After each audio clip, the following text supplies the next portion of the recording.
It was barely past 6:01 a.m. in Kyoto. The sun had just begun to rise, casting long shadows over a quiet lake. And there, walking alone, was a man who would change the way I think about aging forever. He was in his 80s, maybe even 90s, upright, steady, calm. No walker, no nurse, just a cardigan, a peaceful pace, and a presence that said, "I still belong in this world." That morning, I wasn't just a visiting doctor. I was a student, watching the silent strength of a culture that seems to age differently than we do. So I asked myself, why do so many older Japanese adults stay strong, independent, and vibrant long into their 70s, 80s, even 90s? What are they doing that we've missed? And could the answer start with something as simple as breakfast? That moment by the lake was the beginning of a journey that changed how I view aging and how I now guide my patients, many of whom feel weaker with each passing year. In this video, I'll take you inside the quiet wisdom of the Japanese morning. We'll explore 4 humble dishes that hold the power to restore your muscles, calm your digestion, and gently energize your entire day after 60. And the best part? You can begin tomorrow morning. Let's take that first step together. I had just arrived in Japan, jet-lagged, groggy, and not quite sure what I was hoping to find. It was my first morning in Kyoto, a city wrapped in silence at dawn. The air was crisp, the streets empty, the world not yet awake. I stepped out for a walk, mostly to shake off the travel fatigue. But what I found that morning changed me. There he was, a man. Maybe in his late 80s, walking alone by the edge of a lake. His back was straight, his pace, slow but sure. No cane, no slouch, no rush. Just him, the breeze and the soft rustle of trees overhead. I stood still and watched. He wasn't just walking, he was living, fully present in each step, breathing in the new day like a quiet celebration. I remember thinking, how is he this strong, this steady, this calm? I've worked with hundreds of older patients back home. Many struggle to get out of bed. Some haven't walked unassisted in years. And yet, here was this man, aging with grace, not fear. Later that morning, I saw him again. He had returned home, where his wife had prepared breakfast, a piece of grilled salmon, a warm bowl of miso soup, rice, and a soft egg custard called Chawan Mushi. It was simple, humble, but somehow complete. That morning, I realized something powerful. Health after 60 isn't just about hospitals or medications. It begins right here, in the quiet rituals, in the food we offer our bodies first thing in the morning, and maybe, just maybe, it begins with the belief that we still deserve care. That man by the lake reminded me, aging isn't a decline, it's a new rhythm. One that's quieter, yes, but no less beautiful. Let's explore what made his morning and his strength possible. Back in the US, I've seen countless breakfasts, toast with jelly, a rushed cup of coffee, maybe a muffin grabbed on the way to work. Sometimes nothing at all. It's fast, it's convenient. But let me ask you this, when was the last time your breakfast made you feel stronger? Not just full, not just caffeinated, but actually ready. In your body? In your bones? Because here's the truth. What we eat first thing in the morning tells our body how to age. In Japan, that morning meal, salmon, miso, rice, egg custard, isn't just food. It's a form of care. It's a message that says, you still matter. Let's support you. But in America, we often treat breakfast as optional, or worse, as a sugar bomb that spikes energy and crashes it before lunch.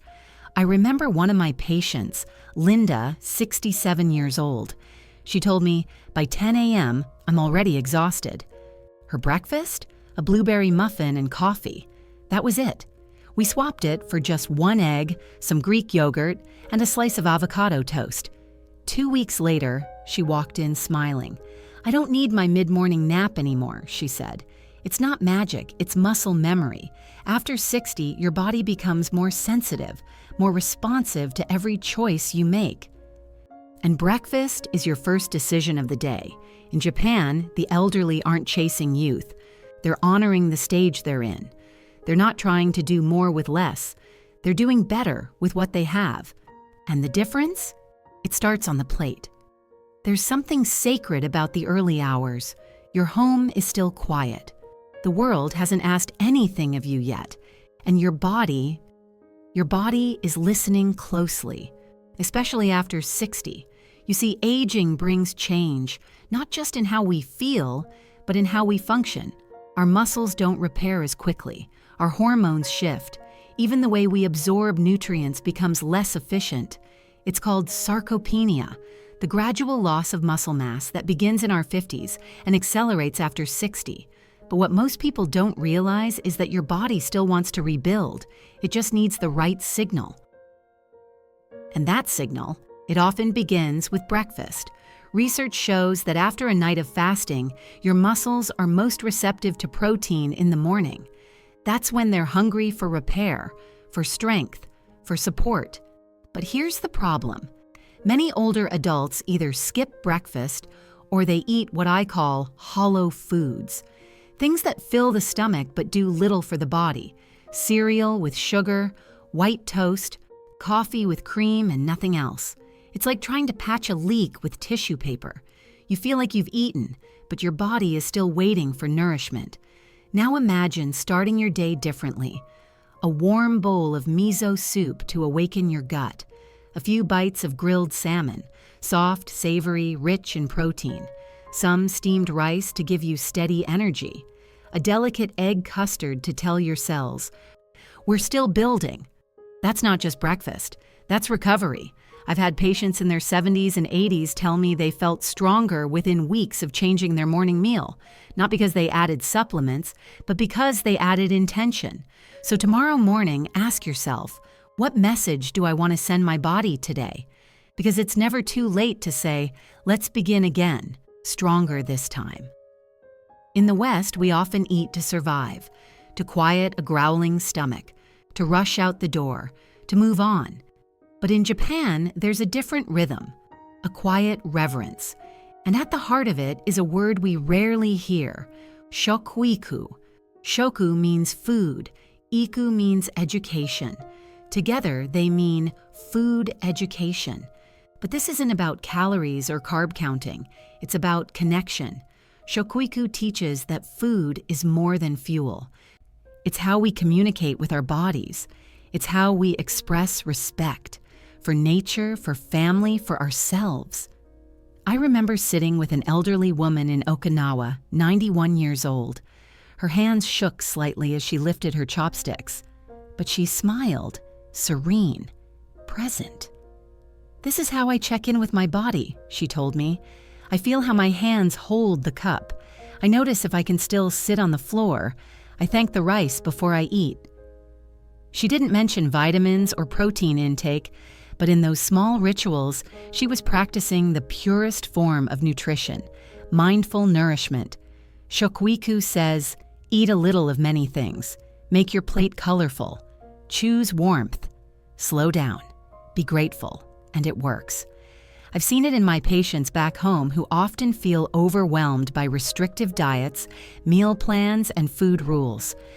But when we focus on adding instead of subtracting, when we focus on listening instead of controlling, eating becomes a joy again. You don't need to live in Japan to live this way. You can bring a little shokuiku into your kitchen tomorrow morning with a bowl of warm soup, a few gentle bites, and a moment to say, "Thank you, body, for waking up again." The first scent that greeted me in many Japanese homes wasn't coffee. It was salmon. Grilling gently, skin crackling ever so softly in the pan. Not heavily seasoned, just salt, maybe a touch of sake. Simple, honest, whole. But don't let its simplicity fool you, because that little piece of fish holds extraordinary power. For older adults, salmon is like nature's quiet medicine. It delivers 20 grams of high-quality protein in a small, digestible serving. Protein that your muscles are desperately waiting for each morning after 60. Protein that helps prevent falls, rebuild strength, and extend independence. And then there's omega-3s, especially EPA and DHA. These fatty acids reduce chronic inflammation in muscles and joints. They soothe the body from the inside out, easing stiffness, softening pain. But here's what moved me most. A patient of mine, Mr. Parker, 74, was struggling with fatigue. His legs felt heavy, his mornings slow. He told me, "I wake up tired even after a full night's sleep. His breakfast? Toast? Peanut butter? Maybe just coffee." I suggested a shift, grilled salmon twice a week, with a little rice, maybe some cucumber. 3 weeks later, he returned to my office and said, "I don't know why, but I feel like I'm waking up stronger." That's not coincidence. That's care. Salmon isn't fancy. It doesn't need to be. Just pat it dry, sprinkle a little salt, and cook it skin side down for 10 minutes. You're not just making a meal, you're making a statement. My body still deserves strength. And it listens, bite by bite. It was winter in Hokkaido. Outside, snow blanketed the rooftops in silence. But inside a small countryside inn, a humble bowl of miso soup steamed beside my breakfast tray. Before I even tasted it, I felt it. The warmth, the aroma, the comfort. One sip, and it felt like my insides had exhaled. Miso soup is gentle, but it is not weak. In fact, it may be one of the most powerful foods you can add to your breakfast after 60. Why? Because it doesn't just warm your belly, it restores your gut. Miso is a fermented paste made from soybeans, rice, or barley, aged with a culture called koji. During fermentation, it becomes alive with probiotics, those tiny bacteria that quietly rebuild the inner ecosystem of your digestive system. After 60, our gut changes. We may absorb fewer nutrients, feel more bloated, lose our appetite, and when digestion is off, everything is off. Mood, sleep, even muscle recovery. But miso says, "Let me help." A healthy gut isn't just about avoiding discomfort, it's the gateway to absorbing protein, vitamins, minerals, the raw materials of strength. No matter how clean your diet is, if your gut isn't listening, your body won't receive the message. One of my patients, Mrs. Jensen, 68, had been skipping breakfast for months. She said, "Nothing ever feels good in the morning." I suggested something small, a cup of warm miso broth before eating anything else. 2 weeks later, she returned with a glow. "My stomach actually wants food again," she said, "and I feel clearer, less foggy, less tired." That's miso working from the inside out. And here's the best part, it's easy. You don't need a special kitchen. Just warm a cup of water, don't boil, and stir in a spoonful of white or yellow miso paste. Add tofu cubes, a bit of seaweed, some scallions. That's it. A healing ritual in under 5 minutes. In Japan, miso soup is more than a side dish. It's a moment of grounding, a quiet act of care. A whisper to your body that says, "I see you, I support you. Let's begin today gently." In the West, rice is often misunderstood. Too many carbs, too much starch, something to avoid. But in Japan, rice is sacred, not for its flavor, but for its function. Each morning, I watched elders sit down with a small bowl of steamed rice, glistening, warm, never piled high. They ate slowly with full attention, not distracted, not rushed, and then they moved into gardens, onto bicycles, into their day. Why does rice matter? Because after 60, your body doesn't just need fuel, it needs stable fuel. Warm rice offers slow, steady energy, especially when paired with protein and fermented foods. It's easy on digestion. It calms the stomach. It keeps blood sugar from crashing. But the real gem of the Japanese breakfast might be something you've never tried. Chawan Mushi. Imagine a small porcelain cup, steam rising softly. Inside, not dessert, but a savory custard made of eggs, dashi broth, and delicate toppings like mushroom, shrimp, or spinach. It's warm, silky, melts in your mouth without effort. One woman I met in Yokohama, a retired nurse in her 80s, told me she had eaten Chawan Mushi almost every morning for decades. It goes down easy, she said, but it stays with you. She was right. Eggs are one of the most complete proteins you can eat. They contain all 9 essential amino acids, perfectly balanced for muscle repair. They're also rich in choline for your brain, selenium for immunity, and lutein for your eyes. But what makes Chawan Mushi so special isn't just nutrition, it's kindness. For those with dentures, dry mouth, or low appetite, hard or greasy breakfasts feel like a burden. But this is nourishment that meets you where you are. Here's how you can make it at home. 1. Beat 2 eggs gently. Don't whisk too hard. 2. Mix in 1 cup of warm broth, dashi or low-sodium chicken. 3.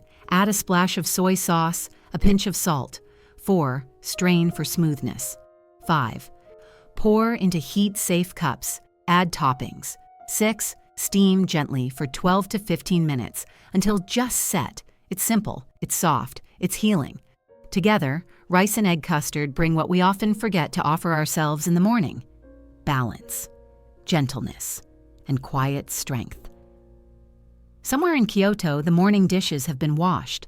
An elderly couple sits by the open window sipping green tea in silence. No television, no rush, just birdsong and the soft rhythm of 2 hearts that have been nourished, gently, completely. That image has never left me, because it taught me something profound. After 60, your body doesn't need punishment. It needs partnership. And breakfast, done right, is the first promise you make to yourself each day.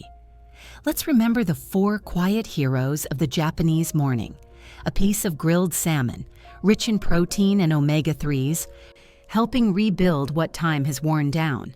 A bowl of miso soup, alive with probiotics, gently restoring your gut and your spirit. A scoop of steamed rice, soft, grounding energy that doesn't spike but sustains. A cup of Chawan Mushi, warm, whisper-soft, rich in complete protein for strength and clarity. None of these require expensive ingredients. None demand perfection. What they ask for is presence. So do you have to change everything tomorrow? Absolutely not. You can begin with just one thing. Maybe it's swapping toast for rice.